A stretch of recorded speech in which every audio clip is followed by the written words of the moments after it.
pouvez, avec un savoir technique qui est incomparable au nôtre en la matière, nous faire un exposé pendant 10 minutes de virologie pour nous expliquer que le virus semble muter, mais un autre virologue éminent, le professeur Lina, nous a expliqué et nous a dit plusieurs fois que non, le virus n'avait pas muté.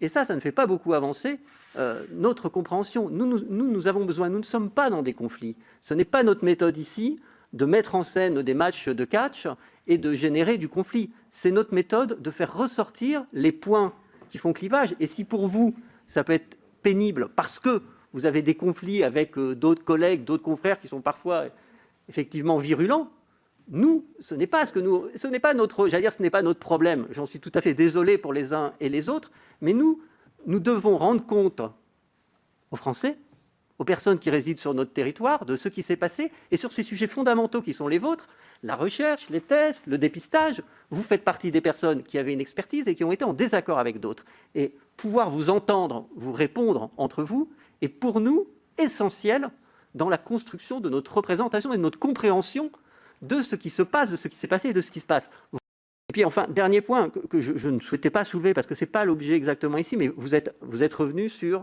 l'hydroxychloroquine et l'azithromycine. Et vous avez, dans votre exposé préliminaire, expliqué un principe qui me paraît très, très sain, celui du benchmark. Vous regardez ce qui fait à l'étranger, vous avez cité la Chine et l'importance à voir qu'elle a accumulée. Aujourd'hui, il semblerait que la plupart des pays, des États-Unis au Japon, de la Corée du Sud, à l'Allemagne, en passant par la Chine, ne recommandent pas ce traitement-là. Donc il semblerait que la science a parlé. Et c'est la liste des pays qui ne recommandent pas ou qui même déconseillent l'utilisation de l'hydroxychloroquine est extrêmement longue. J'ai cité juste quelques pays. Et ça, ce n'est pas un jugement sur... C'est tout à fait sain d'entrer, quand un nouveau problème arrive, dans la recherche des médicaments, de traitements possibles et à tenter de trouver que ça pourrait être efficace. Mais aujourd'hui, comprenez que nous qui sommes, on va dire, des spectateurs engagés de cette question et de la prise en charge, on constate que dans le monde entier, ce traitement n'est plus utilisé. Donc, est-ce que ça signifie que le monde entier est aujourd'hui dans l'erreur ?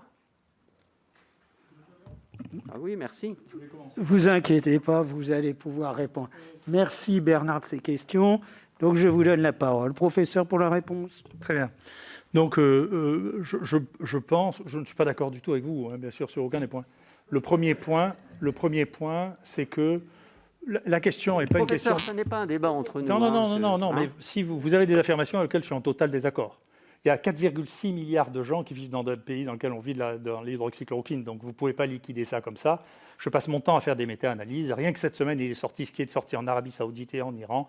Il en sort à peu près dans tous les pays du monde. Donc, on ne peut pas dire ça. Vous ne pouvez pas me dire à moi que vous savez mieux que moi ce que c'est que les méta-analyses sur l'hydroxychloroquine. Vous avez une opinion et vous voyez bien qu'il n'est pas possible de faire une opinion. C'est le temps qui fait les opinions. Quant à votre opinion sur qui et qui ne donne pas l'hydroxychloroquine, je vous assure, je viens d'avoir un papier accepté sur lequel on a mis l'ensemble des pays qui recommandaient l'hydroxychloroquine, la mortalité dans l'ensemble des pays qui regardaient la chloroquine, et ça n'est pas ce que vous dites, donc je ne suis pas d'accord.